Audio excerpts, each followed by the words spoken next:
Hi, I'm Talicza.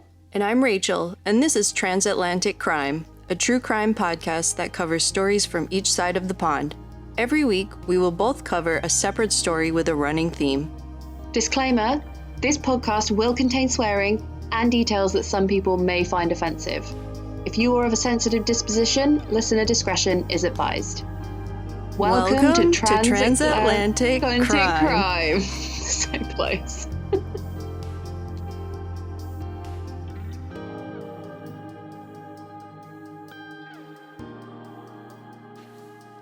Hi, welcome to episode 2, where we discuss murderous couples. Yay! Yay. Okay, Rachael, it's your turn to go first this week, I believe. What have you got for me? I've got Raymond Fernandez and Martha Beck, I've never heard of these people. aka the Lonely Hearts Killers, or the Honeymoon Killers. Ooh. Okay, cool. All right, so I'm going to start off by talking about just each of them and like where they came from and stuff. Mm-hmm. So, all right.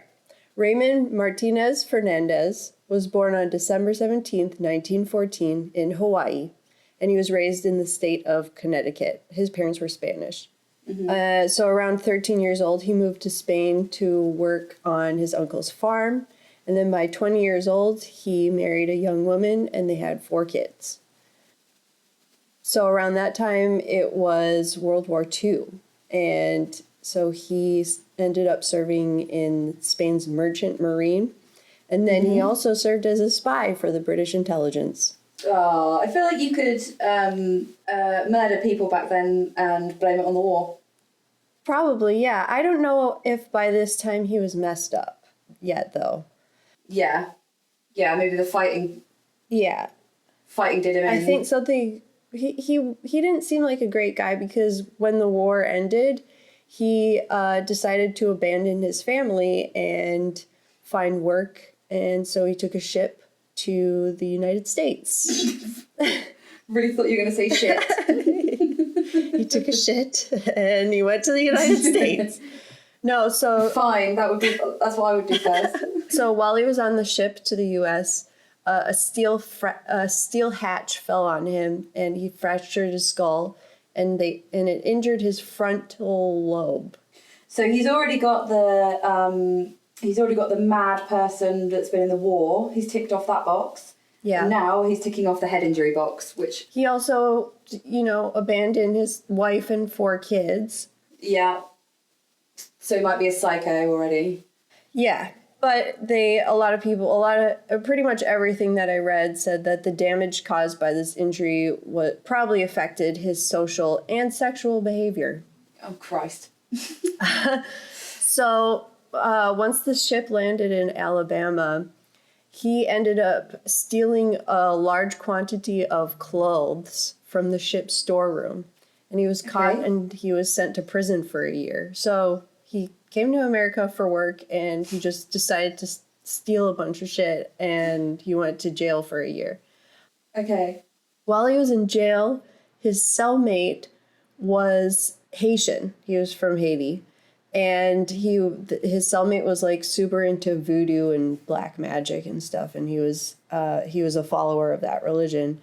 And Fernandez was kind of weak-minded, and so he just kind of got roped into that. He was super influenced by it, and he started practicing it. Well, I'm just like, if your pal tells you to, like, sacrifice a chicken and then you'll get what you want, like, I think you probably have to grow up with that kind of, like, I don't know, that kind of black magic stuff to, like, actually know what you're doing. Like, I think he just chucked a bit of salt around and, like, stabbed a chicken, like, under a moon. So he was in jail. He had this cool guy as his cellmate, and he started practicing stuff himself. And he started to believe that he had secret power over women and that the voodoo increased his sexual powers. All right, so that's Raymond Fernandez. So he, at the moment, we've parked him being fucking crazy in a prison. Yeah. He's got a brain injury, he's messed up from the war, and he's practicing voodoo in jail. Fine. Fine. cut to Martha Beck.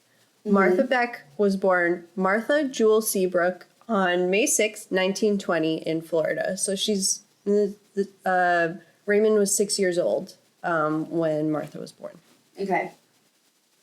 She had a tough life growing up. She was pretty overweight, and she went through early puberty by the time she was 10.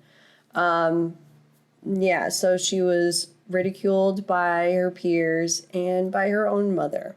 Her older brother sexually assaulted her, and her mother blamed her for it, and she was punished. Yeah, that's a bit of a shit sandwich. I know, like, she didn't really have a great start or a great life forever, basically. Anyway, so she ran away from home and she went to school to become a nurse. But due to her obesity, she found it hard to find a job as a nurse. Like, nobody was hiring her. So she ended up becoming an undertaker's assistant where she prepped female bodies for burial. Creepy. Yeah. So around this time, it was World War II, and she was really unhappy, so she moved to California, and she found work as a nurse for the Army. Okay. While in California, she was a pretty loose lady. Yeah, she knew how to party, did she? Yeah. She slept around with a lot of men. It was kind of... Martha got hers, like, come on. Yeah, I mean, she was having a good time. I don't know if it was like she was... severely messed up and just wanted attention, but yeah, there is that. It could have been that. She got around and she wound up pregnant. And she got around. She got around, wink wink. Yeah. Yeah. So she's up the duff. Yep. And when she told the father of her baby, he wouldn't marry her, so she ended up moving back to Florida, single and pregnant. That's the worst thing you could be. Yeah. In 1940? Yeah, it was around the 40s. Yeah. Okay. Yeah, early 40s. When she moved to Florida, back to her hometown, she told everyone that the father was killed in the Pacific, fighting in the Pacific. So the town felt so badly for her that they wrote an article about her in the newspaper. God. Like, oh, this poor widow, she's pregnant, and her husband was this hero in the war and he died, something like that. To be fair, that's a good way to get some cash and some sympathy. So, like, I see what she was going for. Yeah. Like, it wouldn't be my course of action, but that worked out. That, of all the things that could happen, that worked out well for her. It did, yeah. For the most part. Okay. I should also mention that she was really into like romance novels and romance magazines, and she was she was kind of in a fantasy world. So I think that I after reading about like how the town wrote about her, I bet you that she just like completely romanticized her story to a lot of people, and just like ripped off a Mills and Boone novel. Yes, exactly. Yeah. So shortly after she had her daughter, she wound up pregnant again, and this time... Martha, come on. This time she married the father. His name was Alfred Beck. But they divorced 6 months in, and then she had her second child, a son. Oh, he left a pregnant woman, like divorced a pregnant woman. Yeah, pretty much. Ballsy. It must have been pretty horrible for that to, 6 months in. Like, give it a chance. Like, wait. But she kept his last name, so now she's known as Martha Beck. Mrs. Martha Beck. Yeah. So now we're at 1946. She was a single mom, and she found a job at the Pensacola Children's Hospital. So now we're at sort of, they're both at the same time, like, Raymond he was in jail in 1946, and she's in the hospital, or she's working in the hospital in Florida. Mm-hmm. All right, so around that time, Fernandez had been released from prison, and he moved in with his sister in New York City. He had started conning women by placing ads in the Lonely Hearts section of newspapers and magazines. he would seduce them, and then he would just steal whatever they had. Well, this Tinder fuckery has been going on for quite some time. Exactly, and that's what I was gonna say. Like, for people who don't know, people who maybe younger people who don't know what the Lonely Hearts is, it's Tinder. It's like the 1940s version of Tinder, where people in a newspaper. Yeah, you would write it. The news. Do you guys know what newspapers are? they're those sort of floppy paper things you see when you walk in the shop. It's got writing on them. It's just a sort of printed piece of paper. Yeah, so people would they would pay to write little ads about themselves. You know, they'd say like single man in their 40s, looking for a slim, pretty woman, age 18 to 50. Who can cook. Yeah. Who can cook. And then people would write in if they liked what they read, and they would write to that person. It was quite safe though, I think, because they used to do stuff like write to this box number. Or like just like and or like later on, maybe in the 80s or whatever, it was like call my mailbox like at this thing. Right. So they didn't necessarily get your number straight away, and they didn't necessarily get your address straight away. Yeah, much safer than Tinder. Much safer, yes. They didn't even have pictures of each other sometimes. It'd just be like, and there's euphemisms like bubbly, blonde, which is just like code for like chubby, like, oh yeah. So handsome woman. Handsome woman. Aged man. I don't know. Yeah. So that's what he was doing. He would write to women who were sending in their Lonely Hearts ads, and he would totally entice them and make them feel good, and then he would gain their trust, and he would end up going to their houses and stealing everything, stealing all their money and jewelry and whatever else they had. Yeah. And he would never get caught because the women were too embarrassed, because A, they were embarrassed that they had been stolen from, and B, they were embarrassed because they didn't want to be known as like writing a personal ad. So they would never say anything. That's how like a lot of killers have gotten away with stuff, or like, you know, even like rapes and like attacks and stuff. It's because you're too embarrassed to say like, I don't know, I was at a gay club. Or, do you know what I mean? Like the situation that you were in, like you couldn't tell people about. Right. Yeah. And Raymond had a completely different idea of what they felt. And I got a quote from Murderpedia, which if anyone wants to get more into this story, go to the Murderpedia for them, because it's way more extensive and it's really well written. So they wrote, the self-absorbed Fernandez just assumed that most women were satisfied with his sexual dexterity and imagined they simply accepted the theft as a valid price to pay for a few days or weeks of happiness with a wonderful lover like him. Cool. He must have been dynamite in bed. I mean, he was... Have you seen a picture of him? Yeah. Does he look like he was dynamite in bed? No, he looks like a regular skeezy guy. Like, you know, just imagine a guy from the 40s. That's all he looks like. Okay. And, you know, except he did voodoo, so maybe that helped him in bed. I don't know. Yeah, maybe he had some sort of, like, spell. Yeah. Or stick. So in 1946, he was released from jail, and he was doing this to all different women until he found an older woman. Her name was Jane Lucia Thompson. She was a little bit older. He wined and dined her, and he convinced her to buy them both cruise ships tickets so that they could go to Spain together. Cool. And she was, you know, in love, so she was like, yeah, let's go to Spain and have a great time. Yeah. And so they ended up going to Spain for a couple of weeks, they were traveling around, they were eating, they were drinking. He was showing her around because obviously his family are from there and everything.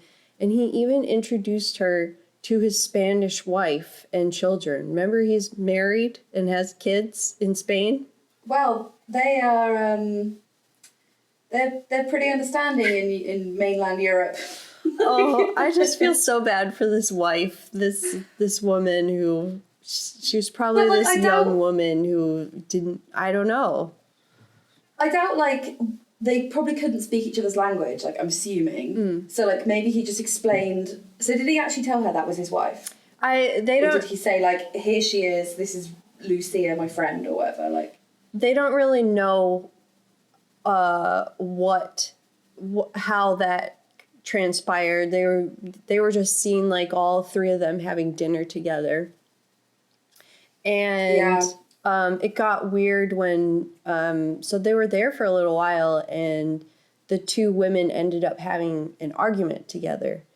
And that night, Fernandez was seen running from their hotel room. Just fucking run away, like, that's your defense. Yeah. Run away! But so Jane, this woman, she was found in her room dead the next day from unknown causes. Shit. He told authorities, although I think he ran away, he told them that she had a heart attack or something, and then he left Spain, left his wife again, and went back to New York. And he went straight to Jane's apartment where her elderly mother lived.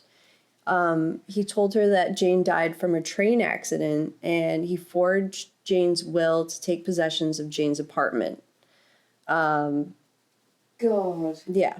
And during all of this time, he was going to Spain, he was doing this, he was still writing to dozens of women from the Lonely Hearts Club. So he was still, like, working hard. Fucking hell, Yeah. he is a busy man. He is. So, one of those women was Martha Beck. Oh, Martha. Martha! Like, have you not learned your lesson? No, she's in this fantasy world. She's just trying to find love. Fair enough. We've all been there. So he intended to treat Martha the same as the other women. After writing back and forth and even convincing her to send him a lock of her hair, which she thought was super romantic, but he just used for his voodoo rituals. Fuck me. Can you imagine if someone went, can I have a bit of your hair? You'd just be like, oh, God. I don't know. I think, like, back, like, 100 years ago, that was, like, a romantic thing sometimes, where you're writing Does Will this. have a piece of your hair? No.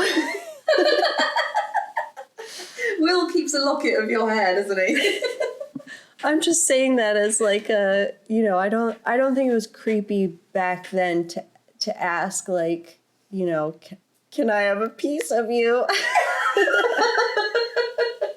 I'm sort of, like, trying to grow my hair out. Can I interest you in a fingernail? Oh, how about a tooth? Here's a tooth that fell out last year. I had cavities. It was bad, but you can have it. I can get you a molar. Fucking gross. Yeah, anyway, but so he's got some hair. So he has a piece of hair that he did his voodoo rituals. And fun fact, his letter to her, like, he answered her personal ad. That was the only reply that she received from anyone. Oh, Martha. Yeah. She apparently carried it everywhere and read it at any opportunity. Like, I actually feel, like, I know I'm probably not going to in a minute, but, like, I feel quite bad for Martha right now. Yeah. Life didn't set her up for success.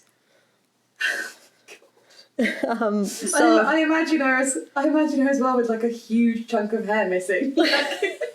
Like she cut off, like, a shear, like, garden shears amount. And sent it in, like, a plastic bag. Oh, no. So she just looks like shit. Oh, poor Martha. From the back, from the nape of the neck, Martha, not from the front. Not your fringe, Martha. Not your fringe. Not the bangs, for the love of God. Anyway, sorry. Go. All right. Poor Martha. Anyway. Poor Martha. So they made plans to meet in Florida. He came down from New York and came to Florida. And it seemed like it was love at first sight, at least for Martha. Oh. Yeah. He stayed with her for a few days, and probably after learning she had no money, went back to New York. She told everyone that they were engaged. Oh, fucking do what you like. You have your fun, Martha. Fuck him, they don't know. They don't know, but she started making all these plans, and she got super into it. She was like, yes, I'm going to marry this guy. And I think because she was so into it and so distracted that she was mysteriously fired from her job at the children's hospital. No. Some say it was because of her scandalous affair with a Spanish businessman, Fernandez. Maybe a little from column A, little from column B on that one. Yeah, I think probably. There, yeah. Someone probably gave her that excuse. It's like, oh, well, you know why. Look at your fucking hair. Get her out of here. You're scaring the children, Martha. Yeah. Oh, anyway, so she is fired. So she's fired. She has her 2 kids, and she packed herself and the 2 kids up and headed to New York City and found herself on Fernandez's doorstep. I really like her. Like, I've got to be honest. Yeah, that's where she's at, and he actually he was fine with her turning up because she completely doted on him. She cooked for him, she cleaned for him. They were, in a relationship, and he loved it. So I guess it was, they were in love, kind of. Yeah. So, but he wasn't into kids. So, in 1948, she abandoned them at a Salvation Army. And I did not expect you to say that. Yeah, I wasn't expecting it either. It was just like, all right, see ya. That's what most of the articles were like. They were like, she just left him outside and went back to Raymond, and that was it. She didn't contact them until she was in jail years later. Oh, I thought you were going to say, like, oh, so she just kept them out of his way. I didn't think she was going to ditch him. Oh, okay, I like Martha less. Yeah, so she ditched them, and also I thought, I appreciated none of the articles name the children, because they were like, that's nice. they're not to blame or anything for this, so they shouldn't have to deal with it. They'll be like, I don't know, like my mum's age, like now, they'll be like in their 60s or whatever, maybe. Yeah. And maybe they don't even remember, like, they were only young, so if they were just left somewhere and someone adopted, hopefully they were adopted by a nice family. Poor little bastards, but yeah, go on. So it was around this point that Fernandez started to share all of his lonely heart's secrets with Martha about how he would seduce women and steal from them. And she was into it. She'd be into anything he said. Like, she just wanted a fucking boyfriend. Right. She just wanted love. It's like, oh my God, I like that band too. Like, oh, you like that show? Oh yeah, I've seen all of it. Watches it all tonight. Oh my God, I love skateboarding. Google skateboarding. I don't do it anymore though. I had a really bad accident because I was so good at it, so I had to stop. And like the other kids asked me to stop. They were too jealous. They were they were just so jealous of me. So, so yeah, she likes what her boyfriend likes. Yeah. So, he was still doing it, So she started saying, like, let's do it together. Let's start looking for women to con together. What fucking help can she be, though? Like, she pretended to be his sister, and that made it more trusting for women. Like, she would be like a chaperone type person. So when she would turn up and he'd be like, oh, this is my sister, or this is my sister-in-law, she just wants to make sure you're a good woman, you know, that whole spiel. So they started traveling to different towns and meeting different women, answering ads, and Fernandez would end up marrying a couple of the women. He would meet them, and, you know, they were lonely women, some of them widows, and they would be married in a couple of weeks. Widows are richer as well, aren't they? Yeah. They've got their husband's money. Yeah, that's totally what he was going for. But Martha would be coming along for the ride, and she was extremely jealous. Yeah, because I don't think she counted on the fucking them part. Nope, she would make it like, she would make it her mission to make sure that they wouldn't consummate their marriage. Being an absolute cockblock. Yes.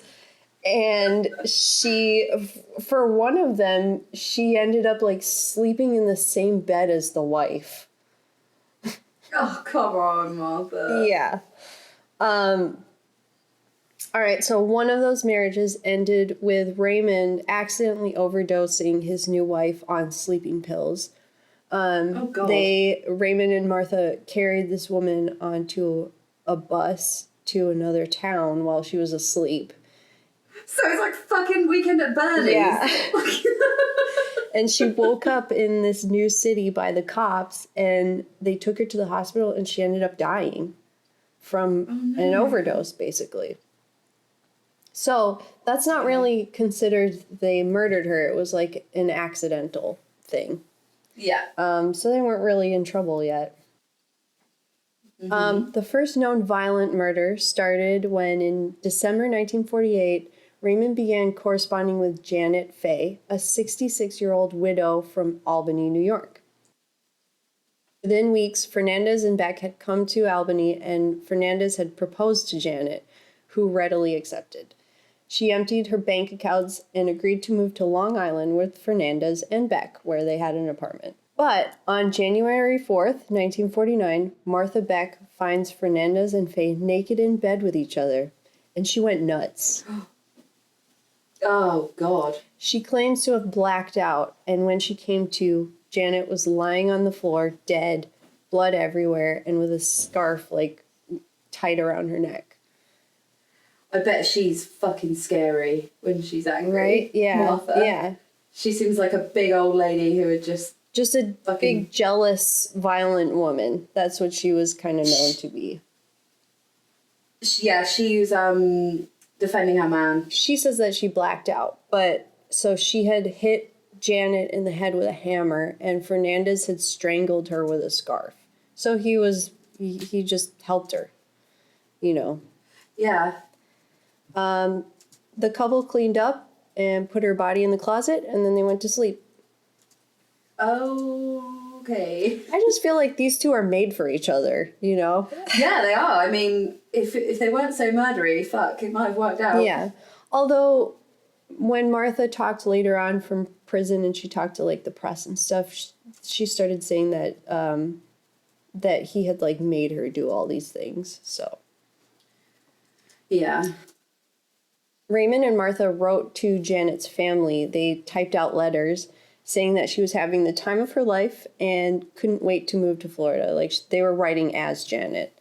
And classic. Yeah, all the while they were cashing her checks and hiding her body in a trunk in Raymond's sister's basement. This, like, you've got a fucking Raymond's sister. Yeah, remember Raymond moved in. So not even his house. No. Oh, right. Okay. Yeah. He moved in with his sister. I understand now. Yeah. So he, like, convinced her, like, oh, I have this trunk that I need stored in your basement. Like, let me put it in there. And do you know what? That is so weird because my story has something a little bit like that really? in it as well. Yeah. What a coinkydink. All right. I can't wait to hear it. So they were typing these letters out on a typewriter, and signing it as Janet's name, and sending it to the family. But the family immediately called the police when they received the letters because Janet didn't know how to type and she didn't own a typewriter. Oh, God. So they moved on to the next state of Michigan, where Fernandez had already started correspondence with a new widow. Her name was Delphine Downing, and she was 41 years old, and she had a 2-year-old daughter. Aww. Yeah, this one is sad.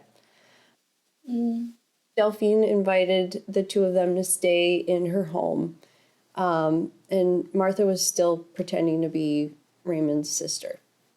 So, but Delphine, she felt something was fishy from the start. Like, she didn't really trust this, like, brother and sister. And yeah, she didn't want to, like, marry him or give him any information on her money or anything like that. So she's a bit more wily. Yeah. But she was still lonely and sad because she was a widow, like, kind of a young widow. She ended up confronting Raymond. She saw him in the bathroom, apparently, and he had taken his toupee off, and he was bald, and it shocked her. And and she saw, like, this huge scar from his accident, remember? And he would hide that. He never showed. He had, like, a huge scar from that, and he always made it a big deal to wear his toupee and, like, be this suave gentleman. And I feel I really like, want to see a picture. Like, is it like is it a convincing rug? Not. Let me see. I can't. No, it's not. No, just a slapped on like rug. Yeah.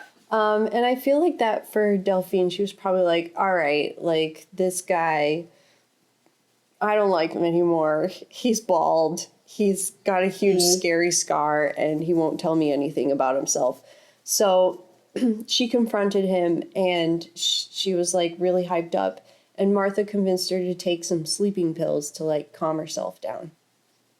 Okay. So she calmed down. She went to sleep.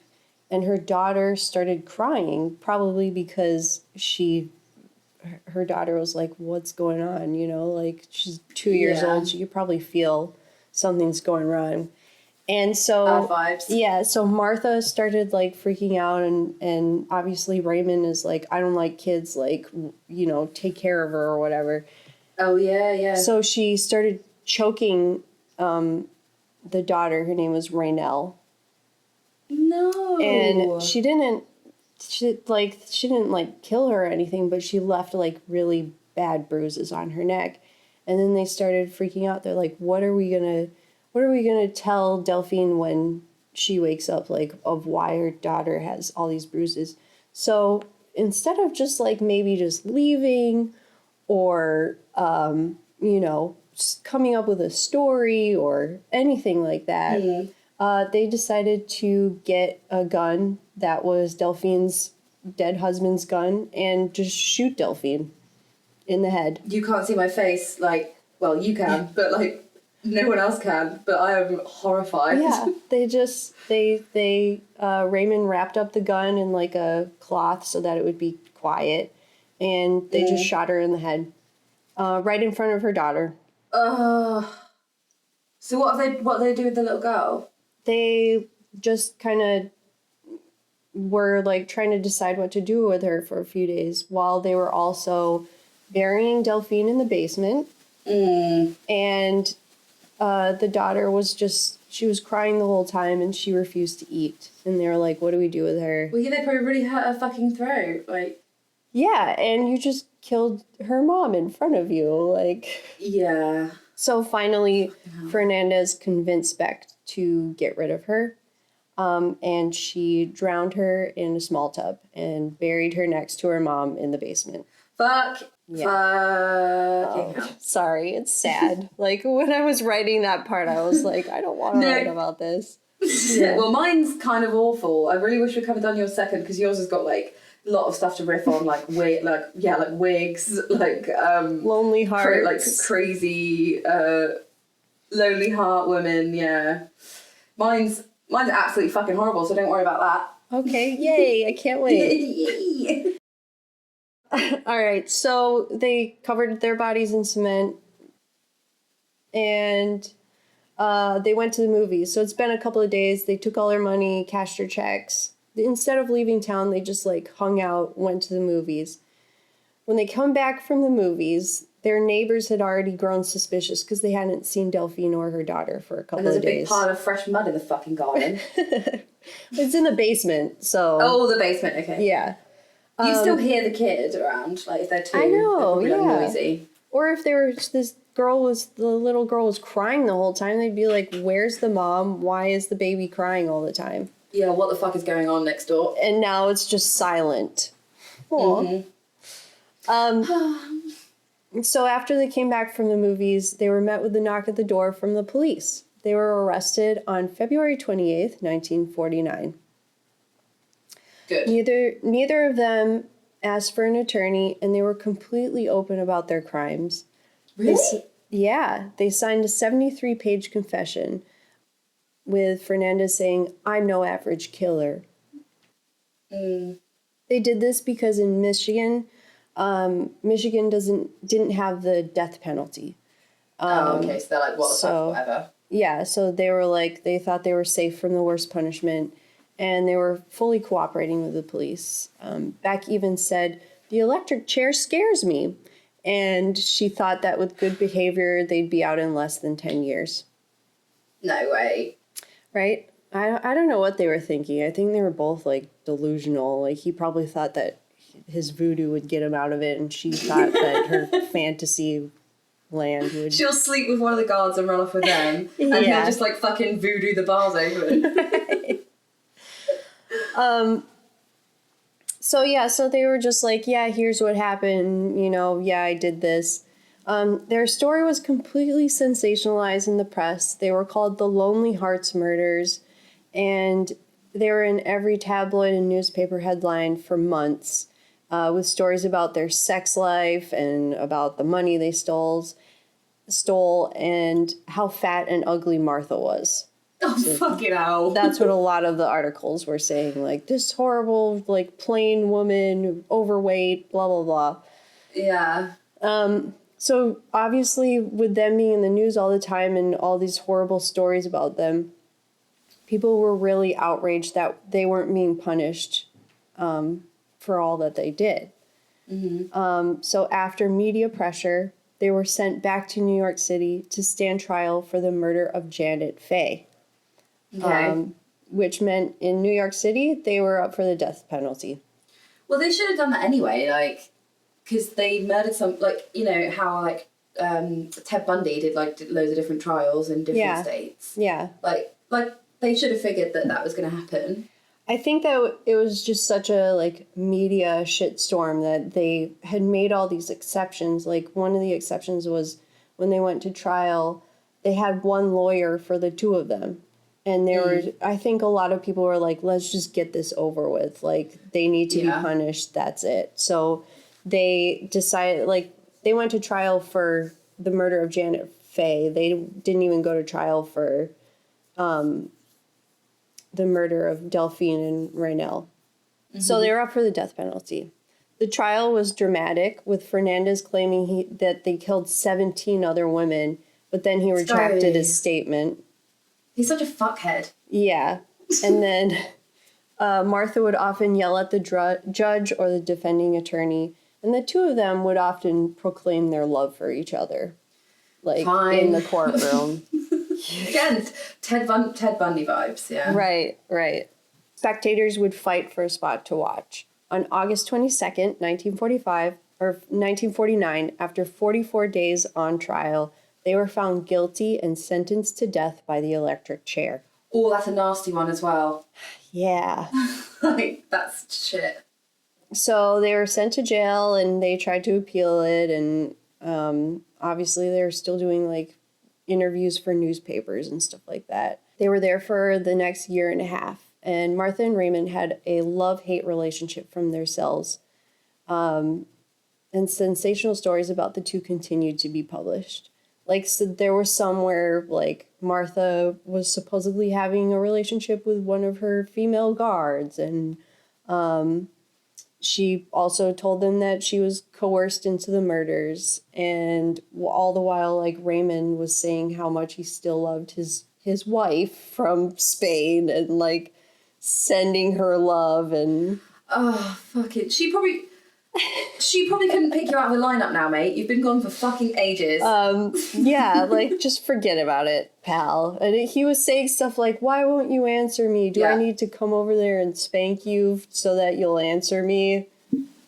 Yeah. Oh, God. She's like, she's moved on. Let's just Grim. get out. Just move on. She's busy raising your 4 fucking kids that you don't give a shit about, mate. Poor lady. Yeah. So on March 8th, 1951, they were led separately to the electric chair.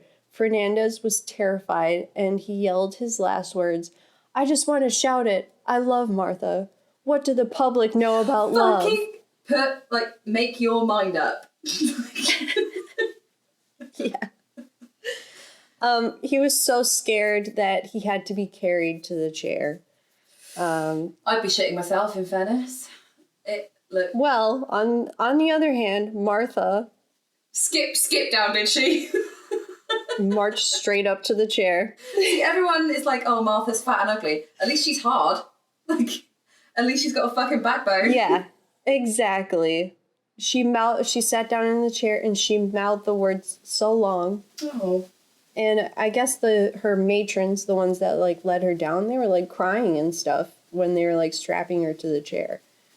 It's weird thinking of a woman getting the death penalty for some reason. And she was in the news a lot because she, like, a lot of women kind of felt for her because this guy completely enticed her. She was a lonely, overweight woman who felt like she didn't deserve love, and this man, like, showed her love. And so a lot of women felt for her. She had given her last statement to the press that day, and her quote was, "My story is a love story, but only those tortured by love can know what I mean. I am not unfeeling, stupid, or moronic. I am a woman who had a great love and always will have it. Imprisonment in the death house has only strengthened my feeling for Raymond." I love him so much, I'll drown a 2-year-old in a bathtub and dig a hole for it. Yeah, so that is the story of Raymond Fernandez and Martha Beck, a.k.a. the Lonely Hearts Killers or the Honeymoon Killers. That was great, Rachel. Thank you so much. Well, mine's a bit more savage. There's no, like, quaint wigs or newspaper columns. So this week I am doing a couple killing, and it's the murder of Becky Watts. Okay. So Becky Watts, and funny enough, that this was in Bristol, where I live. So it's kind of like a hometown murder as well. Okay. So yeah, Becky Watts was born Rebecca Marie Watts on the 3rd of June 1998. So she's an absolute baby. Her dad was Darren Galsworthy and her mum was Tanya Watts. And I'm not sure as to the reason why, but she lived with her dad and her stepmom in Bristol from when she was 3. Her and her brother Danny, who was then age 6. Shortly after she moved in with her dad, he met his future wife Angie, who ended up being Becky's stepmom. And along with Angie came Angie's teenage son Nathan. So that ended up being her stepbrother. So she was born in 1988? No, 1998. Oh, okay. Yeah, she's 16. Oh, I know, okay. She's, tiny baby. So, fast forward to on the morning of the Thursday, the 19th of February, 2015, her stepbrother, Nathan Matthews, he's got a girlfriend called Shauna Hoare. Like, her second name is Hoare. How do you spell it? Hoare. I know a few, I actually know somebody called Hoare as well. And I'm just like, really? That is a harsh second name. But yeah. I'd probably change it. Maybe change it to, like, Shauna Shaw. Like, or maybe say the H is silent. Shauna Orr. whatever, not just anything but whore. But anyway, so that's her name, and she doesn't seem to care. Thursday the 19th of February. So in the house there is Nathan, his girlfriend Shauna, and Becky. Now Becky leaves the house supposedly about 12 o'clock, and she slams the door without saying anything. So they think she's in a strop and she's left. But by the next day, when she hadn't returned, her friends turned up at the house looking for her, which made her stepmom and her dad really start to panic. They couldn't get hold of her, so at 4 p.m. they reported her missing. She had a best friend called Courtney who said that she really wasn't the type of person to just run off and not tell anybody where she was.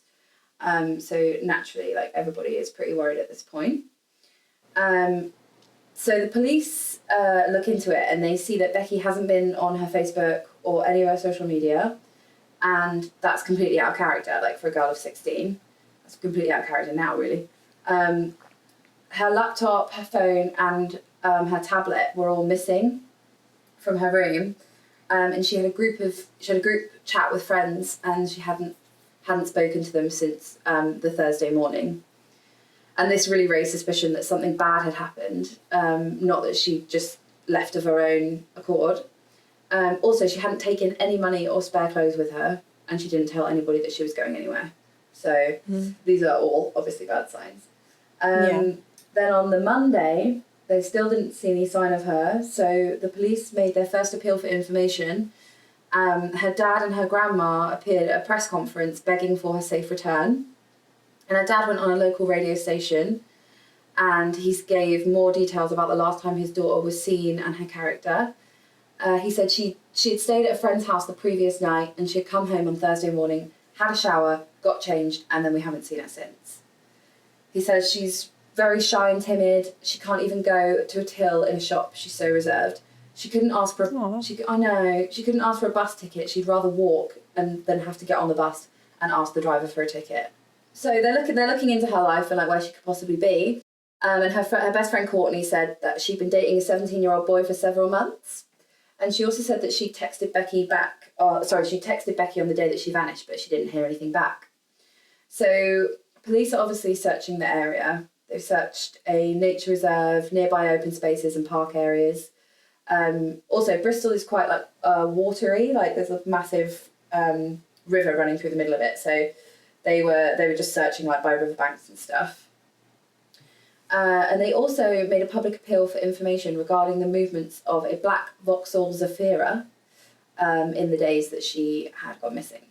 So there's like a few leads that are flying around. Okay. Then they started searching the house with a forensic team. So on the door frame of Becky's room, they found some like tiny drops of blood, which is obviously really worrying. And in that blood, they looked a bit closer and they could see fingerprints. So so they took those fingerprints, and they obviously had fingerprints of everybody from in the house as well, to like eliminate them. And when they tested the fingerprints, they were a match to her stepbrother Nathan. And they tested the blood, and it turned out to be Becky's blood. So this does not look good. They were also the last people to see her. So on the 28th of February, Nathan and his girlfriend were arrested in connection with her disappearance, and they were charged with kidnapping. There was still a small hope that Becky might be alive somewhere, and if police could get enough information that they could find her. So both of them denied knowing where Becky was or having any involvement in her disappearance. Shauna in particular was acting strangely under questioning. She was like smiling and giggling and just didn't seem... What? Yeah, she just didn't seem alarmed at all that she'd been arrested. She was just like... Even when there's like CCTV of them, like, well, like I think it's, you know, like policemen have like jacket cams. Yeah. I think they had a recording of her face as they arrested her. Like she put her arms out to put the cuffs on, and she's just smiling. Like, it's really weird. That's so weird. Not even just the fact that you're being arrested or taken in, which is like, if a cop, no matter what, came to my door, I'd be like, what's wrong? I'd immediately shit myself. Like, Yeah. Even if they were being really nice, I'd be like, why are you here? What do you want? But also the fact that, like, a girl is missing and you're just smiling, like, you would be stupid anyway to just be acting that way. I know. Anyway. Also, yeah, you just be like, what's the problem, officer? Yeah. No, yeah, she's just totally cool with this and like doesn't seem to see a problem with it. They both seem really calm, to be honest, and not concerned about Becky's welfare. In the first round of interviews, they were like a couple of hours long. Nathan ended up admitting that he didn't like Becky and that they didn't get on because, I'm doing air quotes here, he felt she was spoiled and rude to his mum. So this was a revelation and it gave the police a motive as to why he would do this. So the next step for the police was that they were going to search their house. They were going to search Nathan and Shauna live together. Nathan's 28 and Shauna's 21, by the way. Okay. So yeah, they live together. So they went to the house and there's like so much rubbish and old furniture that they can barely open the door. It's like an absolute hoarder house shithole. And yeah, so the police were like slowly going around. Like apparently they didn't even realise that there was a downstairs toilet because there was just so much shit piled like in front of the door. Wow. So they like unveiled that later. And anyway, so they eventually make their way upstairs and they get to the bathroom and like this is a classic like CSI move. Like the bathtub was clean and sparkling. Like in contrast to the absolute squalor everywhere else. So that's your answer right there. Always happens. Don't clean it. Yeah. Like shove some mud back on it. Like you fucking idiot. So yeah, they're just like fuck. So they're going through everything and they find a receipt. Again, this should be like a killer bingo. Like this always fucking happens. Guess what was on the receipt? Cleaning product or or rope or trash bags. You're nearly there. And some kind of knife or kind of chemicals. It's basically okay. So it's not those exact things, but it's fucking definitely like in that ballpark. So they have protective gloves, protective eye masks, and a power saw. Yeah, there you go. Yep, bingo. So this led them to believe that Becky had been killed and dismembered in the bathtub.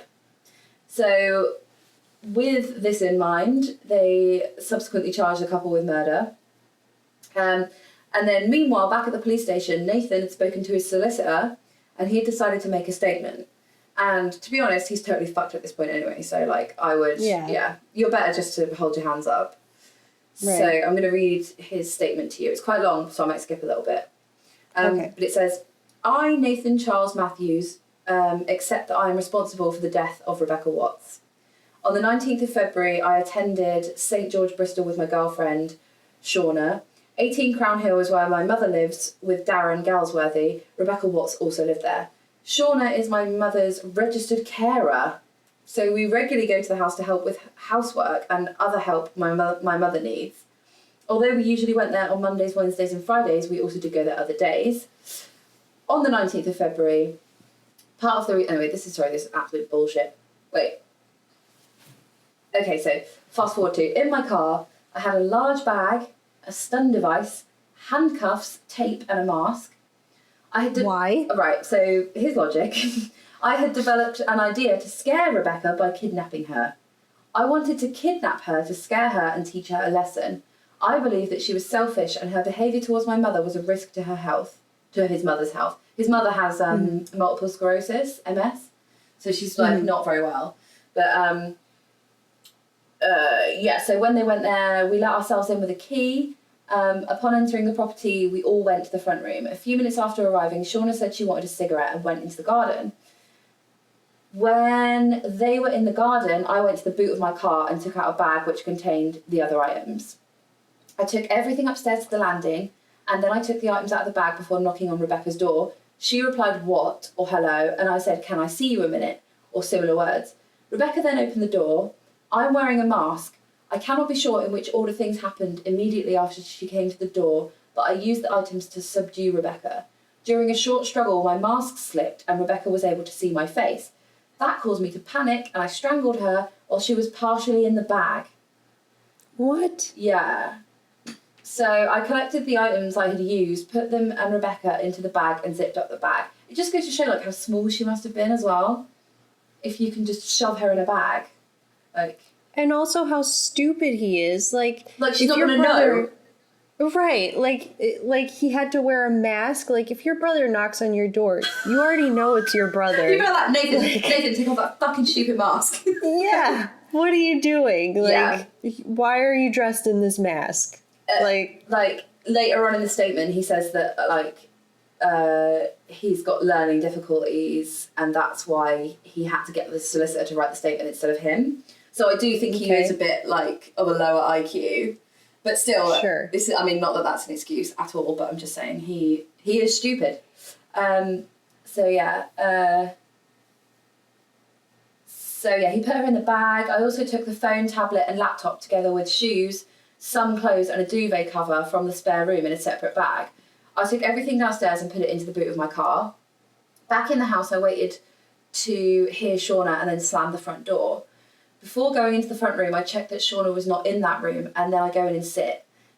The rest of the day at the house goes as it normally would if I were there. We leave about 7. We return to 14 Cotton Mill Lane. I go and lie on our bed, which is what I would normally do. The rest of the evening passed as usual, but I cannot remember exactly what we did. After Shauna went to sleep, I waited a while and went out to the car and then brought the bags into the house. The following day, we went back around to 18 Crown Hill and I tried to behave, whatever that means. I tried to behave as normal as I could. When we returned, again, I waited for Shauna to go to sleep. This time...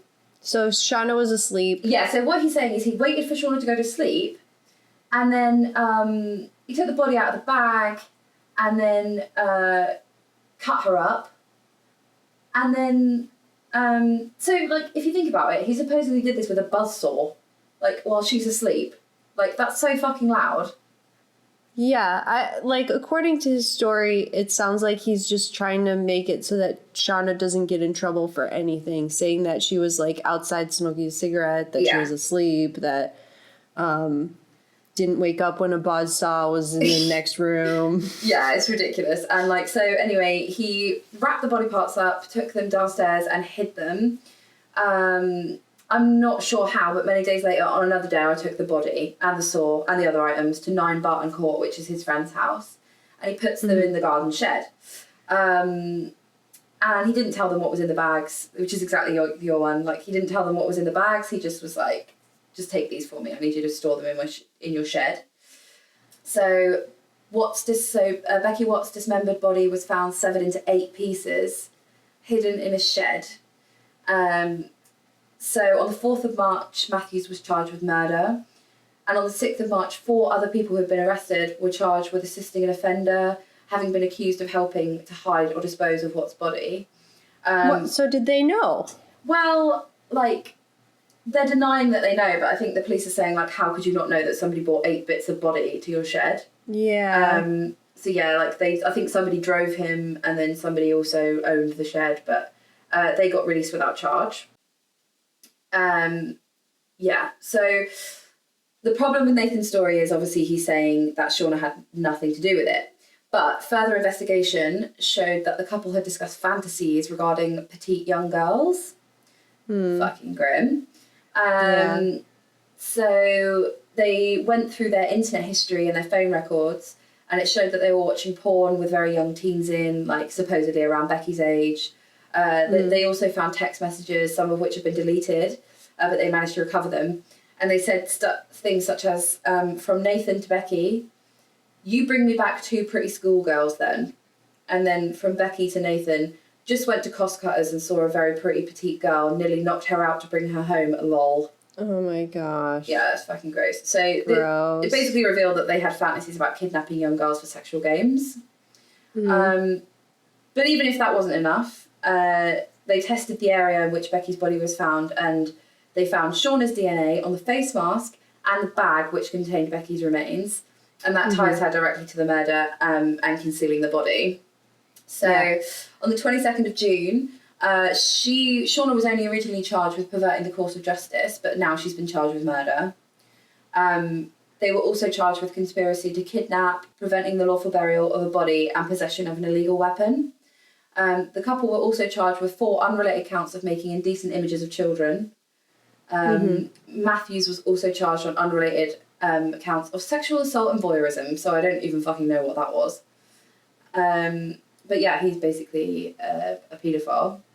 And so is she. That kidnapped his stepsister. Yeah. I don't know if they found like any sort of evidence of like sexual assault.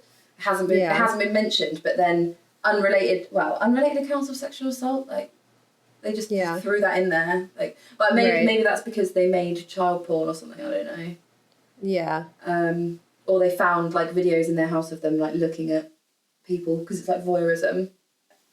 Okay, so the murder trial began on the 6th of October 2015 at Bristol Crown Court. It was the prosecution's case that Watts was suffocated in her bedroom during a sexually motivated kidnap plot carried out by Matthews and Hoare. According to the prosecution, after the killing, Matthews and Hoare put Watts' body into the boot of their car and stayed at the house for several more hours, during which time other family members arrived home. And then later that day, they drove back to their own house, where over the next few days they dismembered the body using a knife and a circular saw and put the remains into bags and boxes, which were then hidden in a neighbour's shed. It's pretty fucking gruesome. So That's sad. it's just like you had so many chances to say, what the fuck are we doing? Like, do you know what I mean? Like, at no point in any of that did they think we've gone too far. Like, it's just like they just ploughed through. Yeah. So Matthews admitted to killing Watts, but he denied committing murder. He instead admitted manslaughter, telling the court that he had tried to kidnap his stepsister as a way of scaring her into changing what he perceived as her bad behaviour. But the plan went wrong and he accidentally killed her. Matthews insisted that the killing took place while his girlfriend was in the garden and that she was not involved. She also denied murder and said she had no knowledge of the murder and played no part in it. Describing...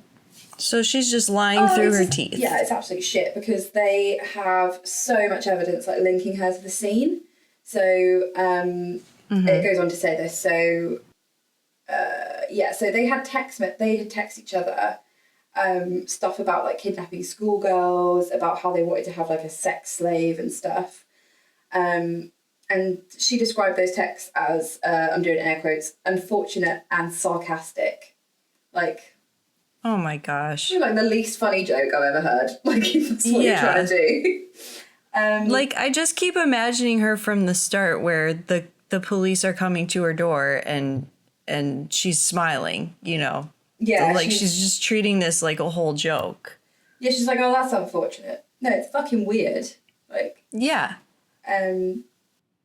Yeah, so the prosecution claimed that the text messages between the two, as well as other content found in their home, suggested a shared, unnatural interest in attractive teenage females. And, like, if you remember, they had charges for, like, making child porn, so it doesn't go into what that was, but they obviously, had been up to other horrid shit. Just shitty people. So, yeah, they're pretty awful. The prosecution also relied on CCTV evidence of the movements of Matthews and Hoare on the day Becky was last seen alive. So on the 19th of February, before going to Crown Hill, they were seen in a Tesco supermarket buying batteries, which were allegedly needed for stun guns, which they intended to use in the kidnap. Footage from the day after Watts was killed showed Nathan buying a circular saw that was used to dismember the body. Like, he's fucked. Like... Also, do you remember I mentioned about the receipts as well? Like, every killer has their fucking receipt for everything they need to kill someone. Like, come on. Do you need the receipt, sir? No, I'm fine, thanks. Like, just leave it in there. Anyway. So they were also captured shopping for cleaning products, which they required to clean the bathroom. And then, like, this is probably the most important bit of evidence. DNA linked both of them to items that were found in the shed along the remains. And an expert was called to give evidence who said it would be easier to carry out the dismemberment if more than one person was involved. So basically he's saying it's a two-man job. Yeah. And then on the 11th of November 2015, after just 3 hours and 27 minutes of deliberation, which is like nothing, the jury found they found Matthews, the boy, guilty of murder, and Hall, the girlfriend, guilty of manslaughter. Both were also convicted of conspiracy to kidnap, perverting the course of justice, preventing the lawful burial of a body, and the possession of 2 stun guns. Is it illegal to have stun guns in the UK? Yeah. Yeah, it's not in America, is it? You have to, like, register it and, like, have, you know, everyone is accounted for. It's more than gun. Like, it's easier to get a gun than a stun gun. That's comfy. What am I next coming to visit? Is it? No. So, yeah, but, like, what would you need a stun gun for? Like, you'd be, like, a police officer. Like, I can't think of a reason. Yeah. I guess, yeah, or I don't know. The Security same guard? reason, like, what do you need a gun for? Like, you know? That's a fucking good question, Rachel. I can see why, like, okay, if I was a woman and I was allowed to have a stun gun, I'd fucking have one. Yeah. Definitely. Yeah, because I remember as well, like, my dad, when I was living in London or something, he was like, I should get you some pepper spray. And then it's like, pepper spray's illegal as well in England. Is it? Yeah, unless you're, like, police. You can't buy it. Well, so what do you use? Nothing. Like, a key in your hand. You can't. You I can't. didn't know that pepper spray was illegal. Yeah. That's crazy. Like, mace, you can't have mace, you can't have pepper spray, you can't have, like, a blade that's over 4 inches, like, on you. Yeah, that's the same here. Like, you can't have a blade or a knife in your bag, and you can't, you know, so that is why people carry pepper spray. And they have those have you seen those, like, things on your keychain, and it has, like little like cat claws come out. Yeah. They're fucking cool. Yeah, so get those, UK.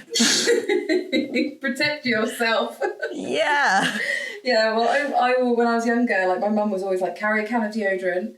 You can spray that in someone's face, or, like, hairspray. Yeah. And always carry, like, even now I do it. Like, I put my keys in between my knuckles as well. Yeah, I do that too when I don't have my pepper spray. The thing is, like, why do you need pepper spray if you have a fucking gun? Yeah. Like, why pepper spray their eyes when you can just shoot their fucking eye out? Like, just shoot that eye clean off. Yeah. Although, to be Sure, fair, why like, not? To be fair, like, would you have it? Like, could you have a gun? I don't know why, but I was thinking about this last night. Like, I would be terrified to just to just have to shoot anything. But you're like an allowed animal one. or, yeah, I could get one, but I wouldn't. I know people who are close to me who are women who have guns, and they're like, yep, I have this little one in my bag and I'm ready to go. And he said, I know it's like, I'm not like that, but I know some people are very passionate about it, and, you know, so I'm not Is gonna. it First Amendment? No, what is it? Second Amendment? Which one? Yeah. Second. Yeah. That's the right to bear arms. We might have to edit that out because I don't want to sound like an idiot. No. Who cares? I don't know all the laws. Well, everyone's always on about this specific one, so I feel like I should know it. But I don't pay attention that much because I'm not, you know, I'm on the side of thinking that it should be really hard to get a gun. Yeah. But I know some people are not on that side, and I don't want to insult anyone today. I I'm just not in the mood today. Yeah. I just had a really fucking hectic dog walk. Like, I don't need that on top of it. Exactly. I don't need anyone coming at me about gun laws today. Fucking Charlton Heston writing in. Oh, God. Okay, anyway, yeah. So they had a stun gun, and I don't know where the fuck they got it from, because you're not allowed them here. Right. And then two men, James Ireland and Donovan Demetrius, which is a fucking cool name. Yeah. They were cleared of assisting an offender, which related to moving and storing of packages containing Becky's remains. Demetrius' brother Carl and his girlfriend J.D. Parsons, that's like a hillbilly name, Yeah. who owned the shed where the remains were stored, had admitted the same charge at an earlier pre-trial hearing, though both insisted they didn't know the true contents of the packages. Like, I can sort of believe that they didn't know. Because if some random, or like even like a friend that you knew, like, okay, came and said, can I please just put my stepsister's remains in your shed? You'd be like, of course not. Whereas like, if somebody said, can I put this shit and keep it in your shed, like it's just like books or whatever, you'd be like, yeah, whatever. Yeah. Like, so, I'm clearing out. Can I just put these here for a couple of days? Yeah. Yeah. Yeah, so I think they probably didn't know. But anyway, Carl was sentenced to 2 years imprisonment and Parsons was sentenced to 16 months imprisonment. I'd be pretty pissed off if I were them. Oh, fucking hell, yeah, definitely. But then, it's a bit of a weird one, isn't it? Because it's like, you had a dead body in your shed and, like, if they'd have found out that the guy had been arrested... and then they hadn't gone to the police and gone, oh, by the way, he's put something in my shed. Like that's true. That's probably what they're in trouble for. Like, yeah. Rather than, because if they'd have said immediately, like, oh shit, he's been arrested, he's put some stuff in our shed recently. Right. I'm just guessing, but I think that's you're probably right. I didn't think about that. Matthews was sentenced to life imprisonment with a minimum term of 33 years. That's really fucking long. And his girlfriend was sentenced to 17 years in prison. In his sentencing remarks, the judge agreed with the prosecution's belief that the kidnap plan was for a sexual purpose, telling Matthews he had a fixation with having sex with petite teenage girls, and that he believed Sarah had been persuaded to participate in this fixation. He added, "Finally, I should like to pay public tribute to the family of Becky for the dignified way in which they have conducted themselves throughout these proceedings." And then continued, hearing the evidence during the trial has been difficult for anyone, but it's plain that it has been an immense burden for the family. They lodged appeals against their convictions and sentences, but on the 23rd of June 2016, the Court of Appeal rejected their applications, saying that there was no reasonable argument that the convictions are unsafe or that the sentences were wrong in principle or manifestly excessive. And that just makes me want to say... do you ever listen to, like, in Small Town Murder, where he's like, you, sir, may fuck off? Yes. And he's like, sentenced to, 33 years, yeah.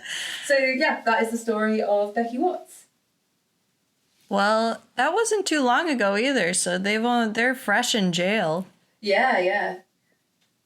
They, how old are they? I think they're, like, 28 and 23 or something, I don't know. But, yeah, they're going to be in prison for a fucking long time.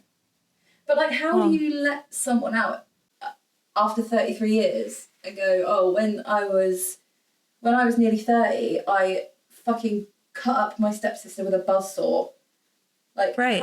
How do you get over being that type of person? Like, if you can cut up someone with a buzzsaw, you could probably always cut up someone with a buzzsaw. Do you know what I mean? I don't think you grow out of it. I don't know. It depends on your rehabilitation in prison, I guess. Yeah, maybe. I agree, though. Like, somebody who does something that severe, I don't think that... I would keep a close eye on them if I were letting them out, which, of course they do, but... Yeah, like, I wouldn't really, like, leave them alone in a room with anybody. No. That was, like, less strong than them. Right. Or a different gender than them. Yeah, exactly. Like, you can only be around men when you get out. Yeah, but also, he won't be able to go like near schools or with kids. Like Right. he'll be on a sex offenders register, like even when he gets out, like for life. I think I would have thought. Yeah. And her. So. Yeah, definitely. Yeah. So we were going to talk about some news, weren't we? What did we have in our news that we were thinking about? Oh, I'm not ready for that. That's okay. I forgot about that. So, Yeah. yeah, are you ready? You could tell me about it. Yeah, well, I thought we could just discuss Amanda Knox's crowdfunder for her Star... Oh, man. Is it Star Trek or Star Wars? Star Trek wedding? Just Star sci-fi Trek, wedding. I think. Yeah, just sci-fi. I didn't actually, like, click on the story. Like, I was just, like, loving the headline. But, like... Yeah. What the fuck? So, did you read the article? Yeah, it's like a futuristic sci-fi themed wedding Just space that cake. her and her fiance, like if you're Amanda Knox, wouldn't you want to stay under the radar? Like, what are you doing? Well, maybe she's just like, if I can't beat them, join them. Like, I'm never going to be able to escape, like, what happened. So I might as well just fucking cash in. Like, which is not cool, but... Let's review what our thoughts are on the Amanda Knox's story. My thoughts on the Amanda Knox case in general are, it's almost like I know in my brain that she didn't do it, but there's something in me that is like, murderer. Like, it's probably just because, like, I was so affected, like, by... I think I was... I can't even remember how old I was when the story came out, but, like, I think I might have been in secondary school or college, but I remember, like, all the fucking Foxy Noxy, like, headlines and stuff. Yeah. Did you have, like... Because, obviously, in America, she probably came off a lot better because she's American. I don't really remember if I was in America or Ireland by that time. I think it was Ireland, so I had pretty much the same news as you.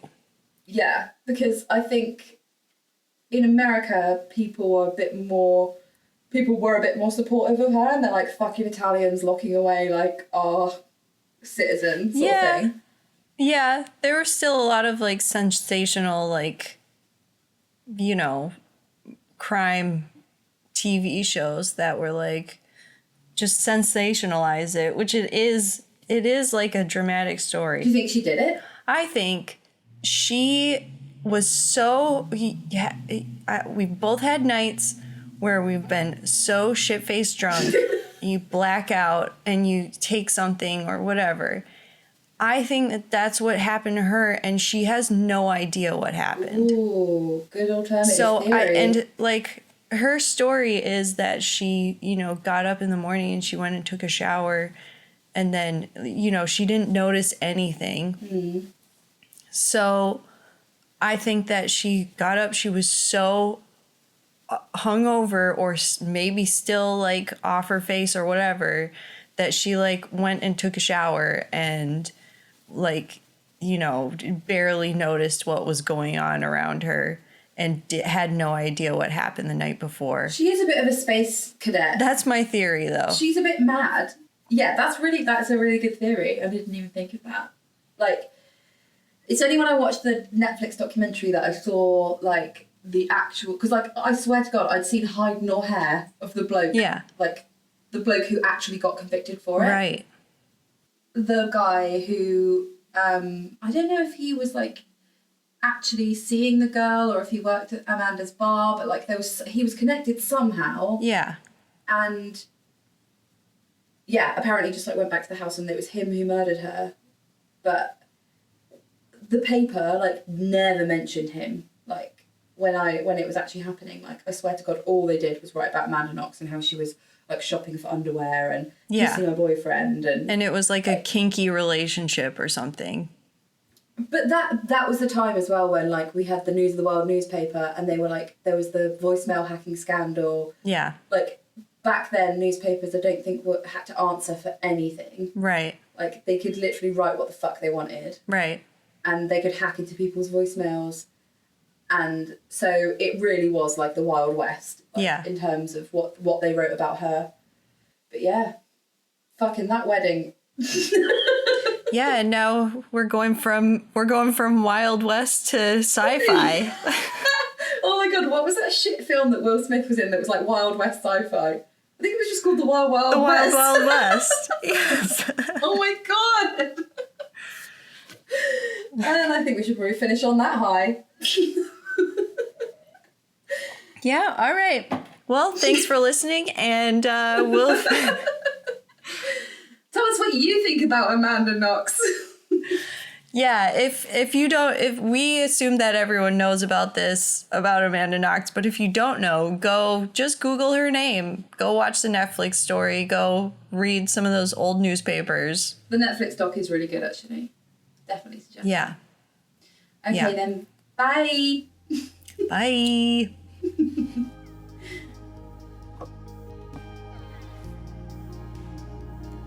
Thanks for listening to Transatlantic Crime this week. If you liked what you heard, please rate, review, and subscribe. And if you'd like to follow us on social media, you can find us on Twitter at TransatCrimePod, Instagram at Transatlantic Crime, and on Facebook with Transatlantic Crime Podcast. Thanks, bye.